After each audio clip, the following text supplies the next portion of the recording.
My mere presence standing on the stage hushes the room. I'm delighted to be here today, and we'll kick off on time because I know everybody's got a hectic schedule of events throughout the day. My name is Claire Doody, and I am your chair for today's session. Delighted to be here, and today we're going to be learning about a really important topic around deskless workers. Now, deskless workers make up the majority of our workforce, and traditionally, they've probably been underserved by learning and development. They also, in general, come into the workforce less qualified or less educated or with less of a healthy relationship with education than many of us who work tethered to a laptop. Our speakers today are doing amazing work, and we're going to be hearing case studies about engaging people in how to do their jobs better today, in the moment that they need it. We're going to be hearing about engaging deskless workers in personal development, and we're going to be hearing about considerations for different career stages with deskless workers. Here's how the flow is going to run. We have 3 speakers. We're going to have 3 12-minute, I'm giving my school mom look over to our speakers, 12-ish minute talks from each of them. And then we're going to use the second half. We're going to all sit up on the stage. It's going to be really interactive. You'll have an opportunity to ask questions, and we'll have a bit of a chat, okay? Our 3 speakers, we have Edward Gallier. He's Head of Learning and Development from Leonardo Hotel Group. Then we have Annelien van der Hoek from Arriva Nederland, which is a public transport company. And our 3rd speaker is Mandisa Waterman-Rixfjord, and she is Competency and DEI Director in the oil and gas and manufacturing industry. So, how does that sound? Come on, show me some of your caffeination. Come on, woo! Excellent, excellent. Okay, so first up, I'm going to introduce Ed Gallier. If you'd like to join me on the stage. Edward is Head of L&D, and he has enjoyed a 35-year career in hospitality management. He champions equal access to learning for all, and I've asked all of our speakers to share a fun fact or a career highlight. And Ed's career highlight, he has 2, in fact. So he was recognised by Leonardo Group for the successful rebrand of 40 hotels from Jury's Inns to Leonardo, and he was made a Fellow of the Institute of Hospitality last year. So warm round of applause for Ed. Welcome. Thank you very much. Morning to you all. This is a good slot, isn't it? Just sort of in the middle of the day there. So my presentation to you is a personal case study, really, about Leonardo Hotels. That's the thing that I know most about. So my role as Head of Learning, I've been with the group for 11 years. So in that 11 years, there's been lots of change in our sector, lots of change in learning as well. So I hope that what I show you in the presentation, like all 3 of us, will generate a really good conversation afterwards. And now Claire's said 12 minutes. That's pressure. Okay. So just to give you an idea, Leonardo Hotels, Claire mentioned this rebrand. You might have known us as Jury's Inn in the UK, and Leonardo Hotels, UK and Ireland, is part of a bigger Fatal hotel organisation across Europe and Israel. So we're talking about the UK and Ireland division. It's a sizable organisation, 55 locations, and it's an open all the time organisation. So that's the first thing when you're thinking about learning and development. And of course, we hire lots of different contract types, depending on the role and what the individual wants from work. And we have just above 4,500 employees across those 55 sites. As Claire was saying, the amount of deskless workers, so, 3,800 deskless workers out of the total. So it's great to have an L&D offering and be very proud in L&D of the L&D offering, but if no one can access it, it's sort of like a vanity project, really. So I'm not really going to talk about our LMS, but we started using an LMS 11 years ago. So that's quite a an established LMS. And even then, we did lots of work about accessibility, which I'll bring in a little bit. But because our departments in the hotel are open all the time, the level of different things you need to know, whether it's the people that will serve you, give you a really good experience in the hotel with food and drink, or the engineers, or the tech people, whatever it is. So many different skills, knowledge, and behaviors that people need to learn. But we're going to focus on the people that you would meet. And who are they? Well, sometimes lower computer literacy, but I'll talk about COVID-19, but if you look for the high points of that, people's IT literacy improved as we're all at home and tech stopped us being isolated. So an uptick for us was when everyone came back to work, they were just a little bit smarter with the tech. English as a second language, very common. We have lots of churn. So lots of people talk about stability in businesses. We work on stability. But the hospitality sector provides employment for lots of different people on short-term contracts, long-term contracts. So that fluctuation and churn is just part of our culture, but it's something that we needed to really bear in mind. The fascinating thing is everybody but these people, and these are in the majority, this 3,800, have a corporate email, but most people don't. So it really bugs me when people click the send to all button, because it's send to the minority, really. So that was really important in this project. And of course, you pick Leonardo Hotels or Hilton or Accor, whatever it is, maybe because it feels good to you, location is always important, but we want our brand to be a little bit different. So these people creating a great stay for you need to know our brand specifics, brand tools, and they need them where they're doing the work, which is definitely not behind a desk. So what could we leverage in changes in the workplace? So the first thing is probably generational. It's a young workforce, but people bring their tech to work. I'm definitely old enough to know that, we used to say no mobile devices or Nokia Mars bars, on the floor. But everybody has the mobile phone with them now. We'll interact with the guests with their mobile phone. We might show you a map. If you're looking for something around the hotel, even our menus on the mobile phone. So popularity of mobile tech. One of the things that really interested me as well is as people move and leave our hotel, move to another group, how can we always capture their expertise so they leave something behind when they move? Most people in hospitality build careers by moving around. We've definitely always had a global workforce, for us, mostly European, but very, very diverse. And for us, flexible work, whether it's flexible contracting or you have more than one job or role within the hotel. So the more roles you have, the more you need to know. So I picked this bit of Gallup survey for you, and I just thought, wow, this is all the buttons on here. If you've got a connected workforce, you've got increased productivity, increased profitability, and a reduction in employee turnover. Who wouldn't want that? So in 2020, we partnered with Beekeeper to deliver a device for us that for the first time, every single employee would have access to, if they wanted. So there's no compulsion. And this is the COVID bit.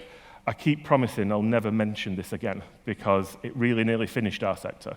But looking for the highlights, we actually launched, if you're based in the UK, this was the first weekend after we'd been told to go home.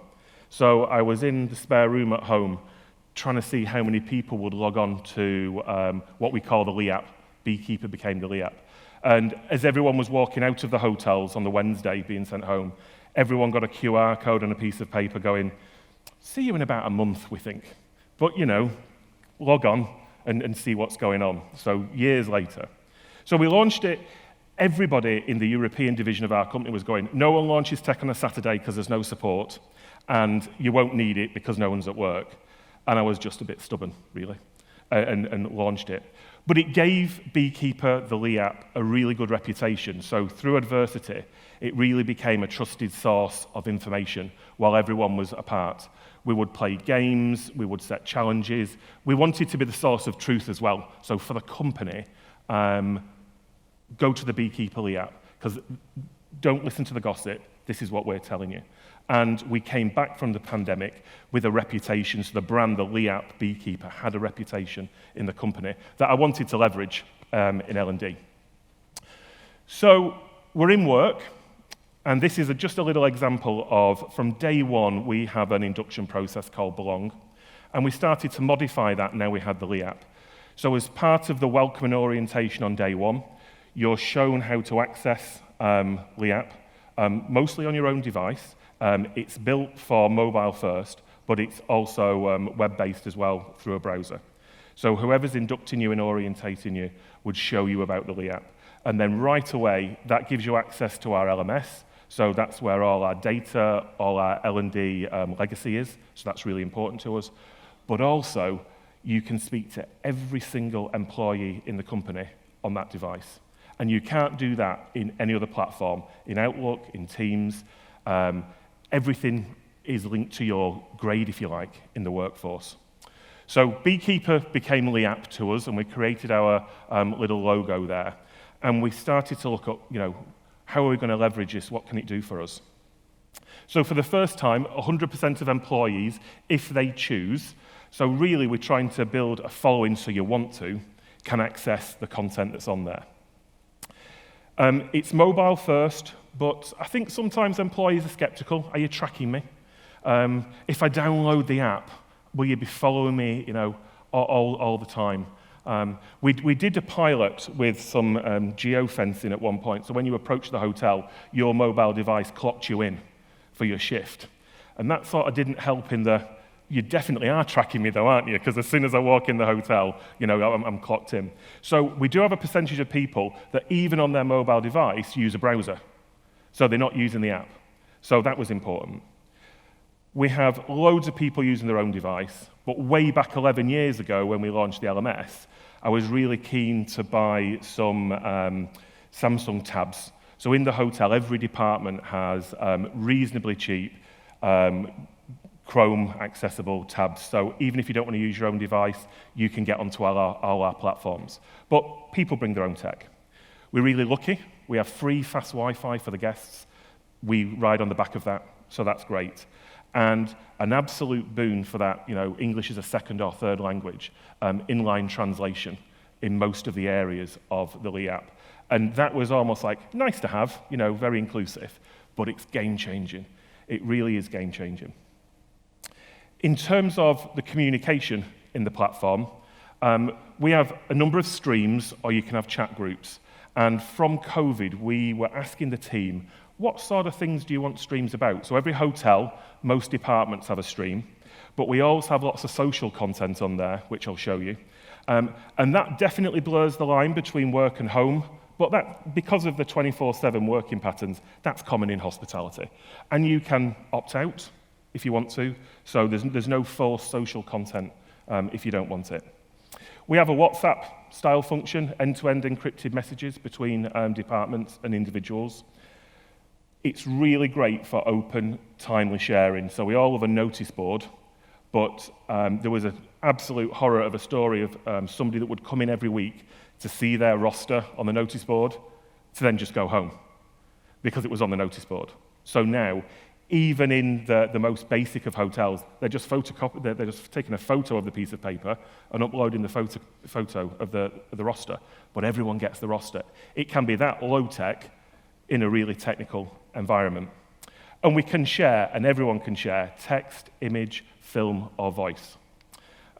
We don't have a moderating group, but lots of people informally moderate. And if someone crosses their perceived line, we have a report button that we then follow up on. But we don't have a lot of that. In terms of the flow of content, definitely lots of things centrally generated from whether it's L&D or the business, but we have loads of user-generated content as well. Again, I think that's a really sign of adopting, but also maybe generational. We can focus campaigns and push information out to groups, locations, job types, people on development programs. And we have a number of things, the site calls them worker bees. So from day one, for example, when you start, there's a little clock that starts pushing out information depending on how many days you've worked for the organisation to try and make sure you don't miss out on whether it's benefits or information. Really good for quizzes and polls, so instant temperature checks from everything from what do you want in the canteen on Friday for lunch to something more serious. And of course, we can link to our LMS and that data, which is important for me. In terms of how the departments interact and what they can use, we have document libraries for most Microsoft sort of products that can sit in there. We use a process of job skills checklists. So what do I need to know to do my role to the baseline? And they're really important that you know what that job checklist is and you can access it. We've started a project around QR codes, another COVID win. What's a QR code? What's a QR code? Now I have to place my order in the pub with a QR code because I can't touch the menu and you don't want to come near me.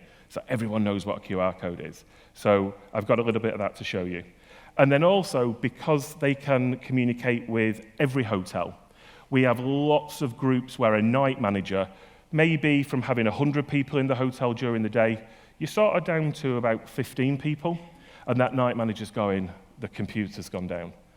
And they can message out, and is it just their site, the company, or the whole IT provider? So that brings people that are often lone workers or very small remote group workers together. So we're encouraging people to ask for help outside their hotels as well.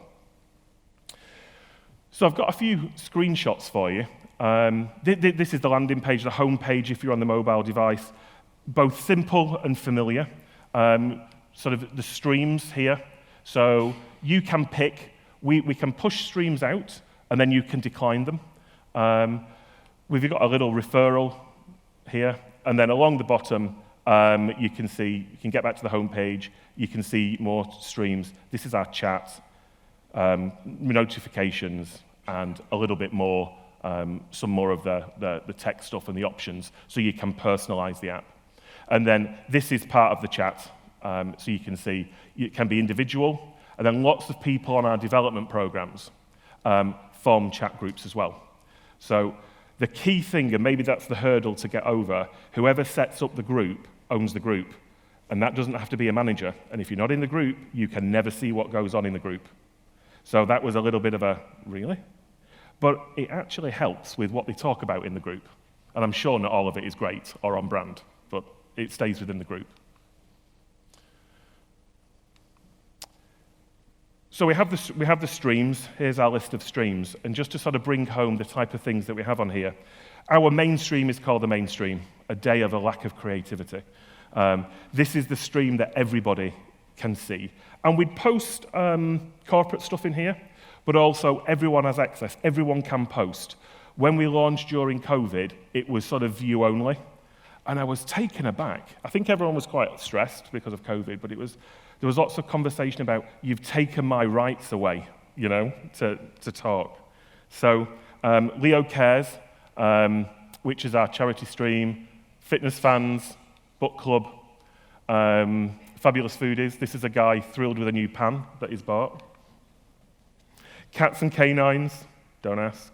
Mental health and well-being, music, travel, and then our D&I stream, Be Yourself. And then a little bit of creativity, someone's knitting. For a department, though, this is one of our rooftop bars. I'm working with external partners. You can see a little recipe here, so the recipe, how you make a cocktail, but then our partners provide us with films that we can show how to make the cocktail. So when I need to make the cocktail, the information's there.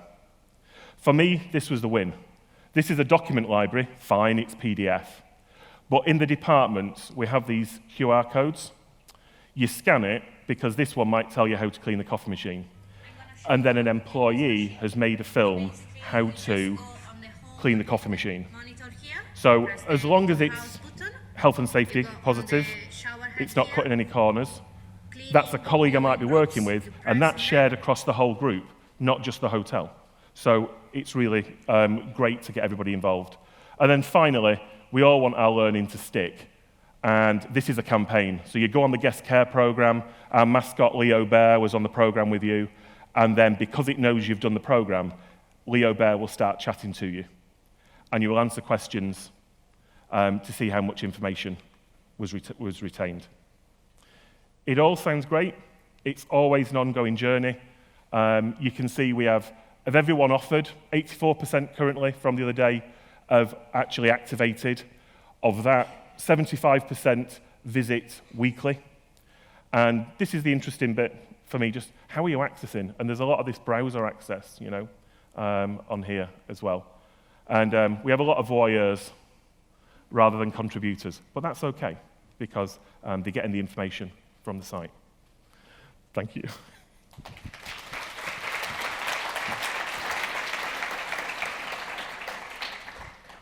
Thank you, that's fantastic, Ed. Our next speaker is Anneleen van der Hoek from Arriva Netherlands. She is Talent, Learning and Inclusion Lead. She's a background in psychology and she's passionate about developing people. Anneleen's career highlight, which I think might be my personal favourite, is that she took a 7-month sabbatical to travel with her family, which was absolutely unforgettable and sounds brilliant. So please join me in a warm round of applause to welcome Anneleen to the stage. Thank you. Thank you very much. You might see there are some similarities in my story and the population I am dealing with and Edward's, but it's also very different. And like Claire introduced, I'm from the Netherlands, so I thought it might be wise to add a little bit of structure in my presentation. These are some topics, a short introduction about the company, and some of why the title is about being future-proof and staying future-proof as a company, and also the journey we started. I work for Arriva, Arriva in the Netherlands. We are a public transport provider, part of Arriva Group, which is a UK-based company, and we are active in 13 European countries at the moment. If you look at the Netherlands, this is what we operate on a daily basis. And we have 5,500 employees, and it's mainly about buses and trains. And from those 5,500 employees, about 80% is deskless. So they are driving a bus, a train, being an attendant, work in a service in a shop. So when I talk about future-proof and our real challenges, they are based partially economic, but also social. And you can imagine that our real challenge is not about getting to learn like running a high potential program or a traineeship, which we also have, but the real impact is in that 80% and to get them developing, learning, and offer them help when they need. So if you see the challenges, I think the average age of our bus drivers is 54 at the moment. So that's why we're facing this kind of challenges. And we have high ambitions when it comes to being an inclusive employer and in corporate social responsibility. We always say, with transport, you meet the whole society, so we need to reflect the society. And that means we're also facing every problem, challenge in society at the moment. So this, what we started, is not about mandatory learning. So when we started talking with Archipel, a learning management system and a content management system, it was not about the mandatory learning, but it was about development, about do you still want to be a driver in the next 20, 30 years, which a lot of the people do. So the platform we created was about personal development, engagement, support as well.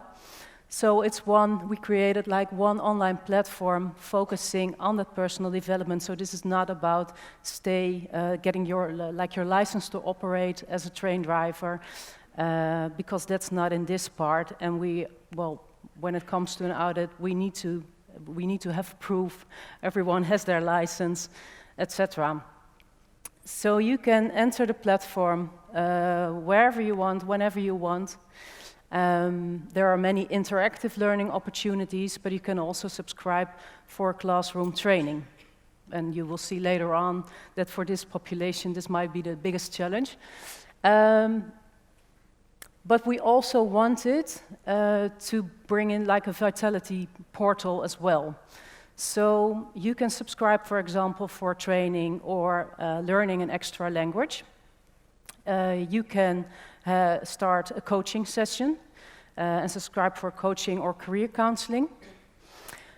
But you can also ask for help. So in the Vitality portal, you can ask for help of a social worker, a psychologist, and this part is anonymous. So if I'm in financial trouble, I can ask for help anonymously. Ariva will pay for it, but my manager doesn't know. And this, we decided that we will do this because we are convinced that you don't ask for this kind of help if you won't need it at this moment, except maybe when your partner has a hole in the hand, but normally you need the help.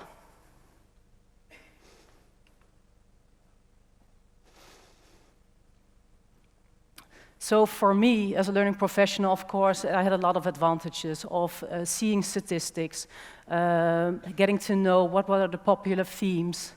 You can start, for example, do a scan to think about your own interests. It has this like Netflix function. You can start more than 80 e-learnings right away about how to deal with difficult colleagues, but also about stress, about other things in your personal life. So it has to do with work, but also maybe it also with your private life. And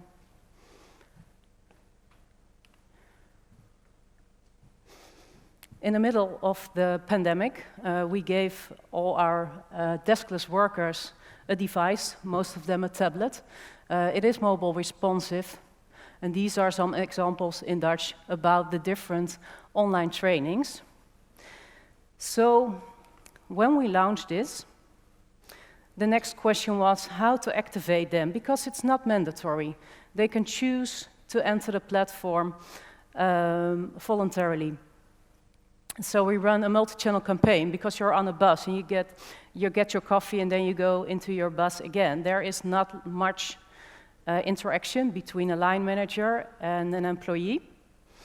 So the communication, learning to know the system, telling examples was very important. We provided, of course, information for the whole group of frontline managers to help them talking about the opportunities for personal development, for asking for help, for starting coaching. And of course, the struggle we had, we wanted to bring it like, we wanted to activate people to use it, but we found out that sometimes we could be a little bit forceful because I told you about the absenteeism, which is a real challenge. And if you're not able to drive a bus or a train, you can still learn. So be sometimes a little bit more directive definitely helped. So agree on learning activities. You can do something about your computer skills. You can learn something about hospitality, etc.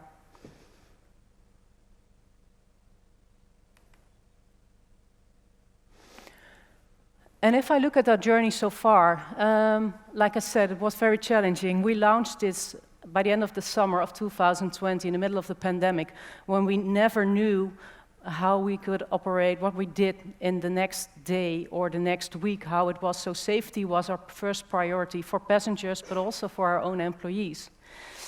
You might have noticed that last year in the UK, but also in the Netherlands, we were facing a lot of strikes. So when it comes to learning and development, that was as well challenging. So we keep facing these,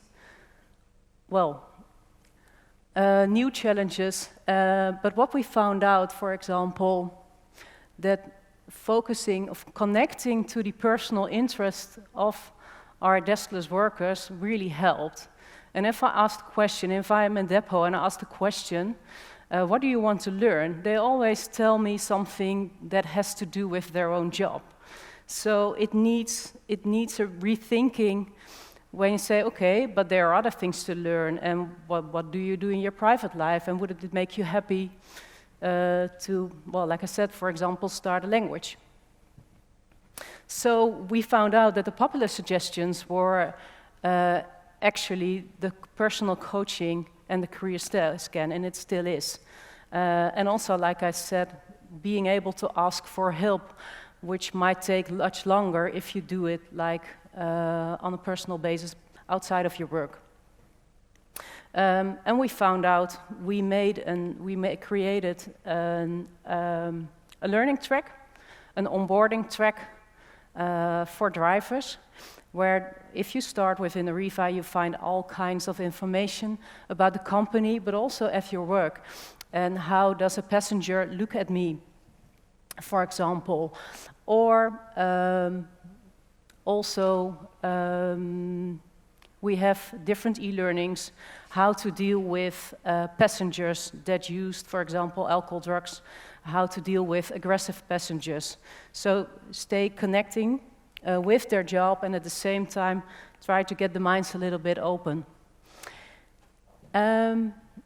Technical hurdles, a single sign-on really helps, not having to log on, get a problem that it won't work, and then people won't try it again for the next, months, years maybe.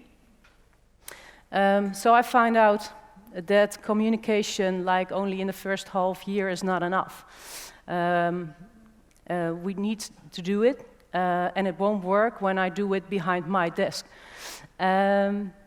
So the ambassadors within the group that have this positive experience, and of course, you might not want to tell your story when you did like a budget coaching help, but when it comes to coaching or learning different competencies, we have some testimonials from people. And also that we can attract people, but like I said, you also can be a little bit more forceful, especially when they're not able to drive the bus. Finally, when I said we needed the testimonials in the group itself, and this is what we got back. And they can use it. They can also use it at home and put their, child, partner, other friends. They can also make use of the whole platform.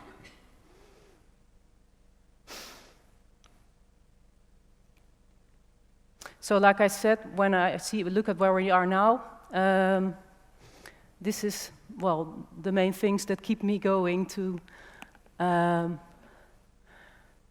continue with the platform and keep connecting with this 80%, because in the future this will be where we really make an impact and stay healthy and future-proof as an organization. Thank you.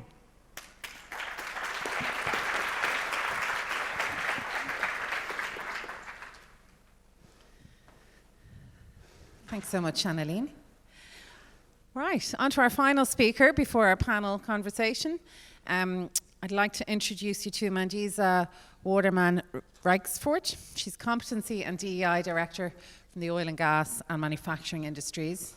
Her focus is on people development and building healthy cultures for employee engagement. And Mandisa's career highlight has been working in global companies where she's been able to travel to great places, meet new people, and experience new cultures. So please give her a warm welcome to the stage. Thank you. Thank you so much, Claire. Good day, everyone. I hope you're enjoying so far. So my presentation today is essentially going to be around learning stages for deskless workers. A little bit about the agenda before we go right into it. So I will be, in order to just get us into the same mind space, common mind space, I will discuss the key elements towards successful learning. I'm going to discuss the stages for deskless working, early, mid, and late career, with a real focus on mid-career, because I think there's some meaty good stuff that usually happens here. So then I'm just going to give a little bit of a background. So I have around 13 years experience, 13 to 14, in both oil and gas and the manufacturing industry. So my type of deskless workers, or the ones that I relate to, are essentially the operators, those operator-type roles, mechanics, technicians, welders, drivers. So that's those blue-collar workers that I have most of my experience with. Okay, just so that we can get into the right mind frame right now, I'm sure all of these elements we've all seen before, but I just wanted to put a spin as to how this relates to the blue-collar or deskless workers that I relate to. So when we look at the 4 key elements towards learning, we have education, experience, exposure, and environment. So everyone knows about experience. That's the traditional type of face-to-face, classroom learning, and e-learning, etc., right? At this stage, this is where you gain the knowledge, the information. And so that's starting your journey. As you move further in your journey, then you have that experience, and that's when you're taking that knowledge and applying it. And in my type of deskless world, the experience is really key. It's critical. Because these guys, they're on the field, in the rigs, in the yards, plants. It's that practical, hands-on, experiential learning that really gives more success and value to these people. So we place a lot of focus on this. And in this experience, it's about providing the space to learn by giving them projects that they can get that hands-on experience with, short-term assignments, stretch assignments. We've now actually embedded stretch assignments in our performance appraisals, for example. So that's quite critical. And then you have exposure. And this basically is supporting that experience so that you have the support of mentors, coaches, your peers, colleagues, to really guide you, to give you that guidance, to really be able to master that experience part of the learning. And then I think absolutely most critical, and the one that seems to go, under the table time and time again with all the companies that I've been working in, is the environment. And this is essentially about that learning environment that you create. If the environment is not in place, you can forget the other 3. They will not work. So I feel, but what I've observed is that every time you work on these elements, you always have to, in parallel, be working with that environment, creating that learning culture, creating that time and space and recognition and rewards, and giving opportunity for our employees, our deskless workers, to actually learn. So this is actually really the root of our success, that environment. And this is all about organizational design. We have to have leaders driving this, but really key and essential. So now I'm going to jump into the stages for deskless working, early, mid, and late career. And I just want to say that in my experience, what I've observed is that we in L&D, at least some of us, tend to, forget or overlook the importance of the different learning opportunities or the different learning needs at the different stages. And it's so critical, if even from an inclusion standpoint. So I'm looking at these stages through a lens of tenure and contribution and not of that of age. So if I start with the early career, and this is not where I'm going to focus too much, what are our employees in the deskless environment doing at the early stages of their career? Here they're learning about the organization, learning about their roles, building relationships and networks, which is really key, and also building credibility and confidence. And I think if we think about the very early stages of their career, that's all about onboarding or even reboarding, if it is that you're just changing roles or whatever within the same environment. So in my type of deskless environment, where it's hands-on and practical, it's all about putting that experience in your learning. So in addition to the classroom settings, having these guys go out, guys or girls go out, and implement things like job rotations, job rotations, be mentoring, everything that's hands-on is something that they really appreciate, and I've seen time and time again really reaps rich rewards for these types of learners. So then now I'm going to take us into the mid-career, and I think at this mid-career stage, what we see happening here is that, well, first of all, I've been lucky to have been worked in a lot of global companies that have really placed inclusion at its focus. So that means that for inclusion, first of all, giving voice to these employees, having their feedback and input in the decision-making and in the process and procedures has been key and critical. And so when we do surveys and polls and, you name it, what we see time and time again is that these guys, they have hopes and dreams and wishes as well. It's not just the desk-bound workers, and we tend to forget them. You know, we have operations, or we have the deskless workers here, and then we have corporate. And then we have corporate here. So they're not necessarily always aligned with what's happening, in the central organization, and they're left very siloed. So having their input and feedback, because these guys really know the business, they understand the client's needs, is crucial towards, the success of your organization. So what we've noticed and observed in these surveys and input and feedback pathways that we've been seeing is that, of course, there's a proportion that don't really want to grow and develop, and that's okay, people are different. But there's a huge portion as well that do want to grow. They want growth and career development. And some of them want to develop on technical depth. So my types, the deskless workers I'm relating to, these roles are quite specialist in itself by nature, but there's some of them that want to go even deeper, right? Even deeper, and this is good because these are the ones who create new ways of working, innovation, improvements, so giving them that space, that collaborative space to learn is key. Then we have technical breadth. So there's also some of them that want a horizontal movement, and also some that also want to move into that non-technical managerial role space. So I'm going to give you an example. So I just discussed and told you a little bit about the technical depth.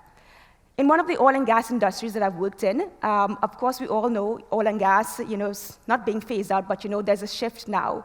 So in that engineering group, what we saw as the organization shifted from oil and gas to wind energy, we had our engineers. And some types of engineers, for example, piping engineers, structural engineers, they were no longer as much in demand in the wind environment, in the wind industry, or in that shift to wind, as it was in the oil. So then it was about broadening the engineering horizon and taking these structural engineers, for example, or piping engineers, and moving them into something that was more applicable. Because these guys, they also want to stay relevant, right? Relevant for themselves and relevant to the business. So moving them into, for example, process engineers or whatever type of engineering function that was more in demand and more necessary in our organization at that point in time. So these guys, again, hands-on. I know technology is great, but in my experience, for my types of roles, these people, they cannot break the line. It's all about productivity. So having learning happening in the flow of work is really critical. So things like mentoring, coaching, these types of practical learnings is really what brings success and what they really appreciate. And they're all about discussions and reflections and tell me your experience. This is my experience, problem solving, etc. But again, the thing is, that space, that time, the environment part of it is what usually is the obstacle and the part that doesn't allow them that space to collaborate and design, think, or be agile in their approaches, etc. So again, that space is key. And then you also have those that want to go into a non-technical pathway, leadership development program. So I recently developed and designed the leadership and development program, and it was very humbling because this was my first. But what I realized was there were a few key things. So in my past experiences, when I developed these leadership programs for more desk-bound workers, it's the usual. But for these deskless workers, time is key. So I had to make sure that each module that I had was no longer than 2 hours long. And even in that just 2-hour spans for one module, for example, they genuinely appreciate practicality, discussions, reflections, group discussions, those kinds of things. So that needed to be embedded in that practical part of it. So short modules was key. In addition to this, outside of each module where you got your knowledge and understanding through discussions, having that time to go back on the job and practice what you learn is something that also was very, very valuable for them. So between each module, they went to the job, had 3 weeks to practice a case scenario, and then in order to have accountability for that, they were also paired with coaches, both their line managers, coaches, and also peer coaching, so that they can reason and be even better and improve. After that leadership development program was over, it doesn't stop there. You need to be able to follow up and to get that drops of learning in between.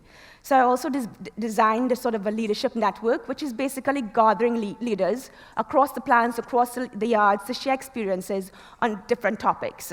So that was also very valuable and very much appreciated in our surveys.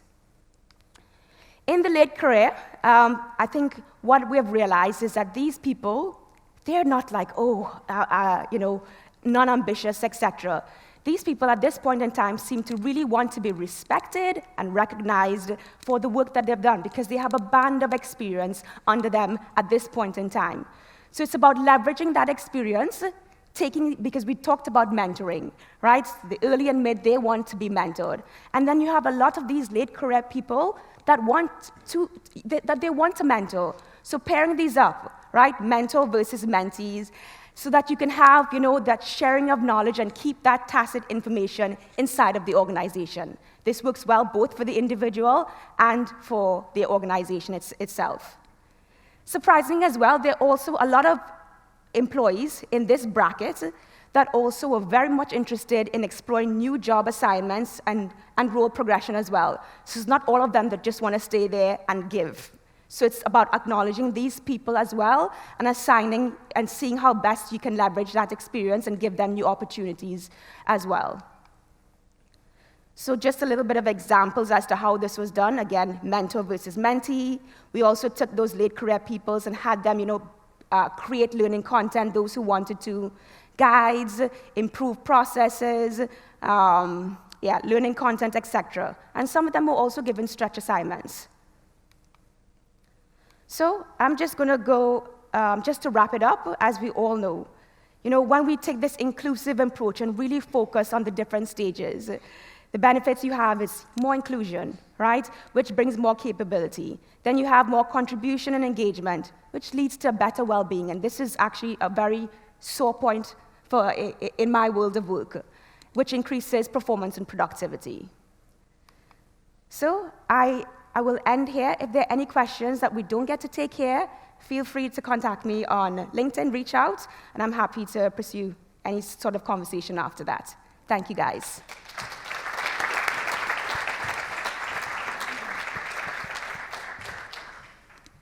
Thank you very much, Mandisa. That was great. Do our speakers want to come up on stage? And we might pull these across a bit so nobody puts baby in a corner, pull it out. I love that movie. Still. Do you want to move that one in as well? Yeah. We move the table. Great. Do we have a mic runner? Brilliant. Okay, down at the back. So we've got 20 minutes before the session ends. Oh, I've got the big chair. Great. I'd love to invite questions from the audience. And I can start if people are shy. It's hard for me to see it. Okay, we've got a question here. Great. Yes, thank you very much for these amazing presentation.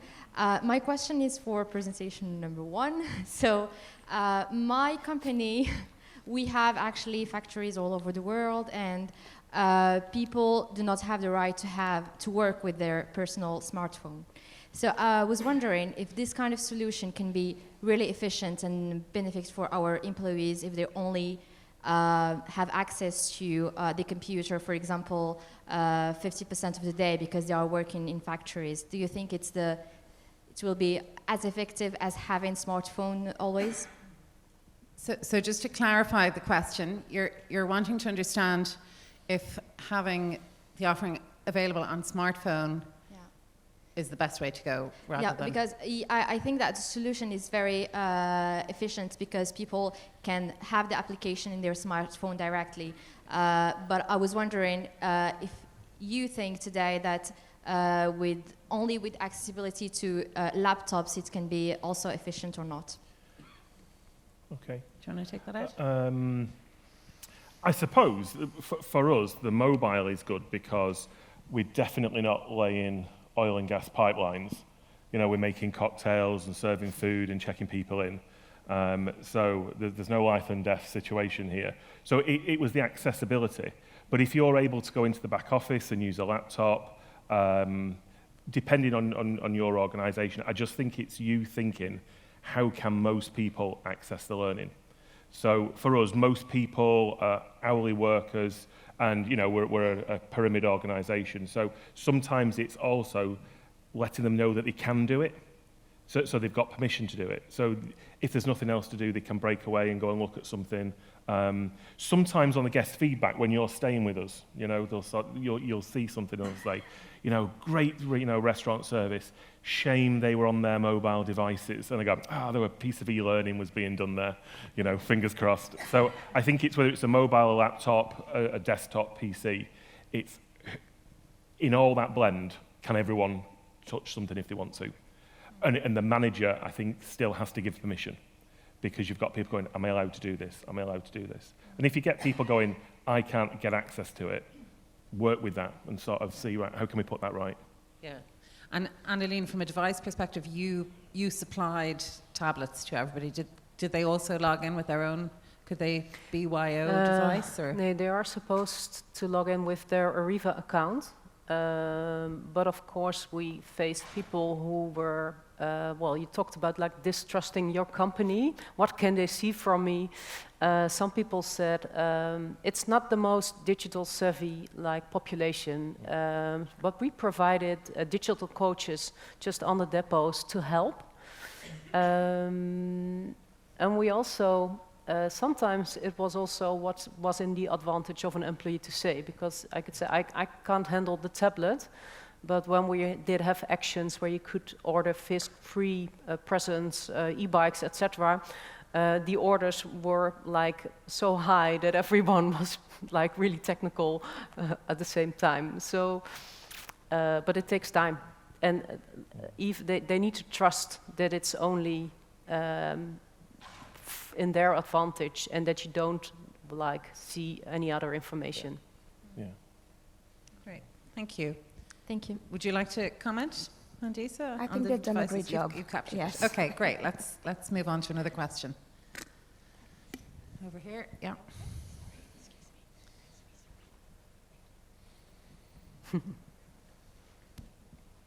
Hi, I've got a question for Annalyn about providing devices. How do you manage things like updates to the device and also to the program itself, so the e-learning platform? Because we've had it where we've had people using their own devices or a device they've been provided and then the update hasn't gone through and then it's put them off using it. So how do you manage that side of things? I mean, I wonder if the question is, has that been an issue for you with updates to the app being pushed out? No, it's not really an issue. Yeah. If it was an app update, I suppose they may try the browser because it's all cloud hosted, you know, in the end. But actually, no, I can't give you an example where people have come to us. But if they've got something, if the team have something and then it's taken away, either by mistake or deliberately, they'll definitely let you know.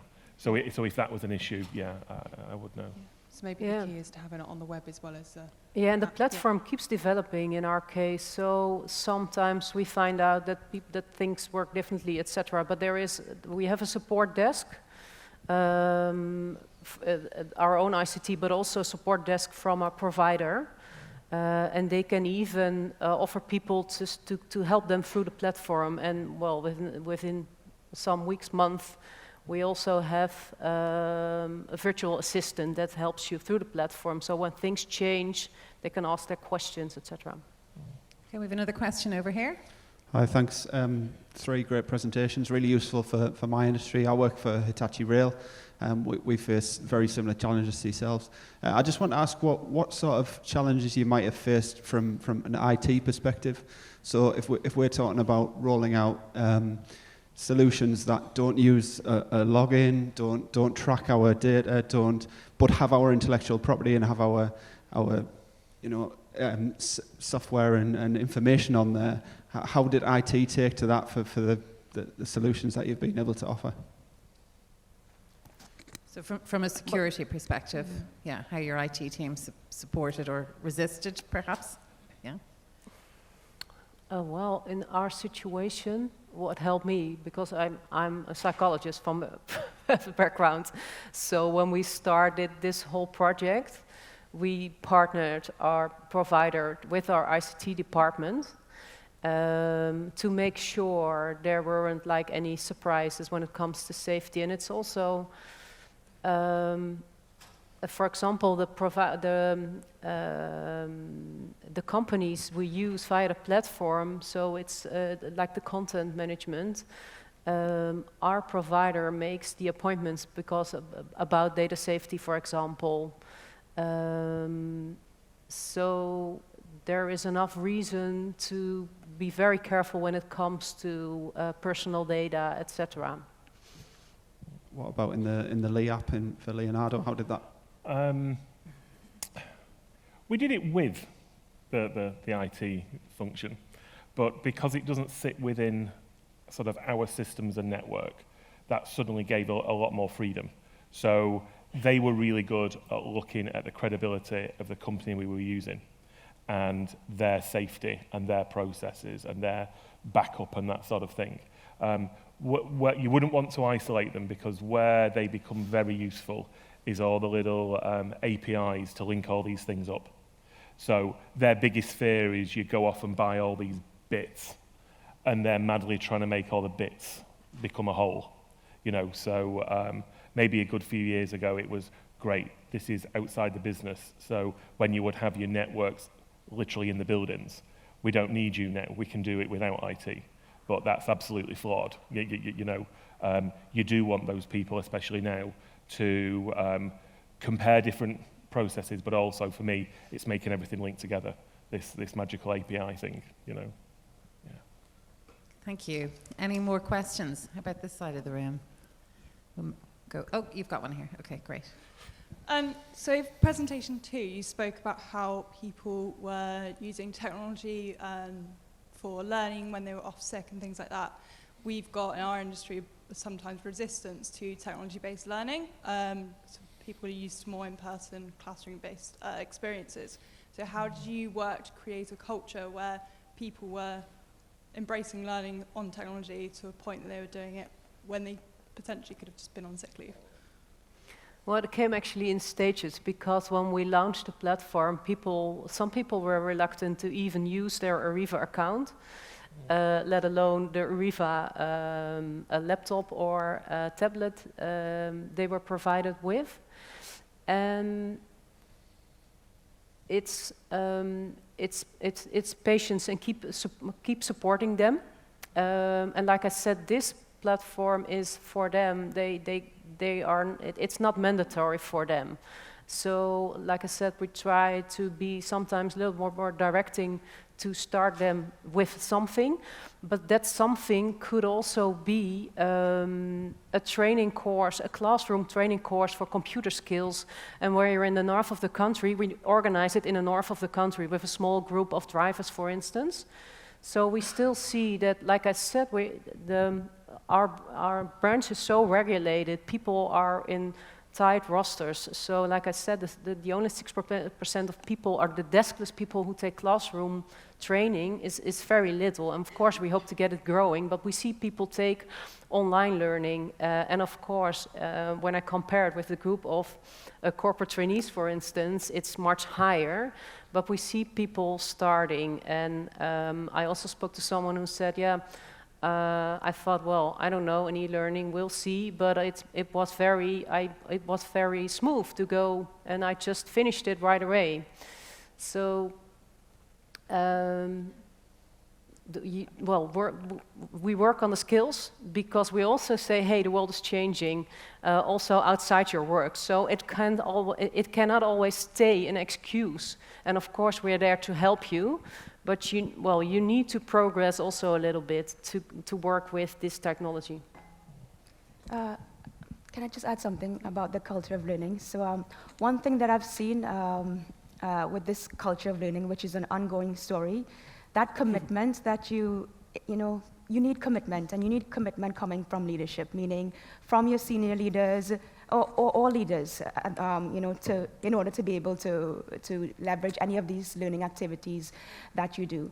So what we did in order to try to embed this culture of learning in the environment is we looked at our values and we described behaviors, geared towards our values. For example, one of our values was continuous improvement. And so how does learning affect continuous improvement? And this is something that we have in our recruitment. We have embedded in our recruitment processes. When we do our performance appraisals, there's a section where you sort of get, we talk about, are you emanating our value of a continuous improvement through learning, for example. So you have to look at also the design of the organization, the processes, the procedures. Do they reflect that culture of learning that you're looking for? And that commitment from leadership is also very key if you really want that learning to be running through the bloodline of the organization. Thanks. Hi. Yeah, just to continue on that, Mandisa, I have a question to all three of you on actually that environment of learning. Mm-hmm. I work for a Swedish retailer, and having time to do the learning, being on the shop floor, not looking at your mobile, those are really obstacles to learning in a way. So what have you practically done to make sure that co-workers can take that micro-learning or sit on, not on their fork truck to do a learning? You need to create time, you need to have the device. What have you practically done to make that possible? Yeah, so we've looked at the design of the organization, like I said before. So how we do our shifts, for example. It's funny because, these blue-collar workers, they are stretched thin. They don't have time for anything at all. They don't even have time to go to the bathroom. At the beginning I thought this was funny, but then I realized after a while, this is not a joke, right? It's all about productivity all the time. And the shifts are quite long. So what we've done practically is that we've shortened the shift that you have on the floor. And for example, given 1 hour, just 1 hour a week towards learning. So that's, again, and that's why the leadership commitment to this is key. So we've changed the design of the shifts so that people are working less and awarded 1 hour towards learning, whatever type of learning that might be. In addition to this, I think in my type of blue-collar rules, operator type rules, a lot of the tasks are very repetitive, right? Very repetitive. So then introducing, for example, automation. So instead of having them doing this over and over again, we suddenly started very slowly to introduce automated technology, robotics, very small in one of our plants.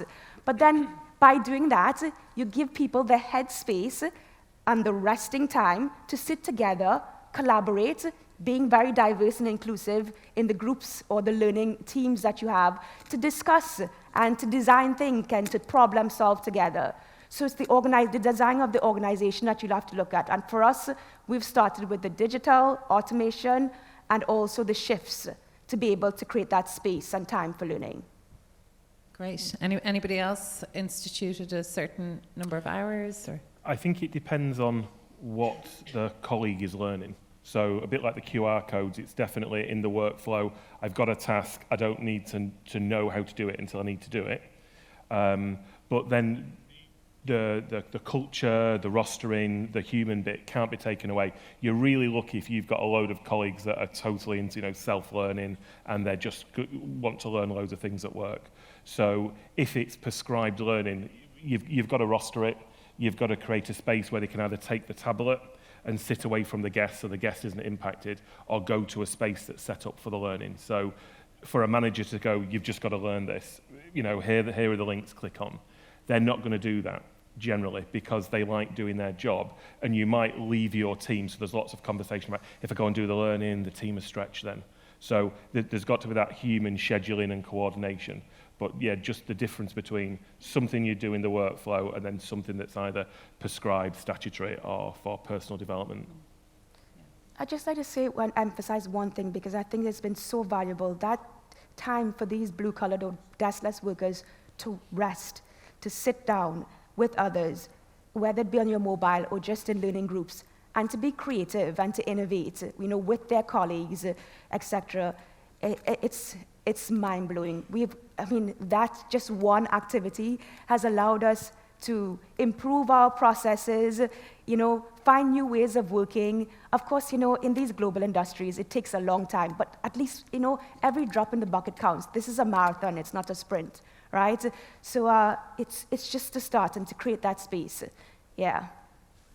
And make sure that it's also reflected in your processes and your procedures, etc. Mm-hmm. Thanks. Did you want to come in, Annalene? Are you anything to add? Yeah, I'm aware of certainly companies that have rituals around, when we learn, designated hours or time, like you say, an hour a week or 2 hours per month. But absolutely, it's a new challenge in the case of the deskless worker, and very important. Anybody else do we have time for? We have time for one more. Yeah, one more question. Okay, I might just ask one, and we can close on this, and this is around inclusion. The type of work that you're all doing must be really driving a greater culture of inclusivity. What kind of returns are you seeing in the space of inclusion? Would you like to start? Sure. Yeah. So for us, I had also DE&I, and I have strategically placed a focus more on inclusion than diversity, because I feel that if you bring on all these diverse representation and your culture is not built to have these people succeed, they will come in and then they will leave, right? So we focus on inclusion, and in this first step, it's all about, like I said there, giving a voice to these people.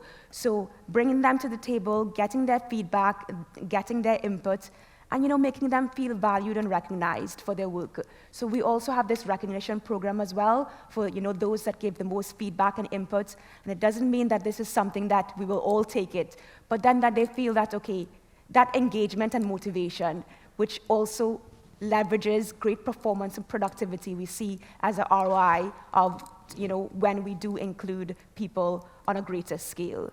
So I think the inclusion affects the motivation and also the psychological safety as well. I'm sure we all heard about that psychological safety, but it starts with inclusion, and then it's, we talk about learning, learner safety and contributing, and then challenging the status quo when you've really reached. We are not there yet in terms of challenging status quo. I think that still many leaders don't leave their egos at the doors, so we still have issues when people challenge too much. But it's a North Star, and a place certainly where we want to be later on, where people can challenge and come with the ideas, and these will be respected. Mm.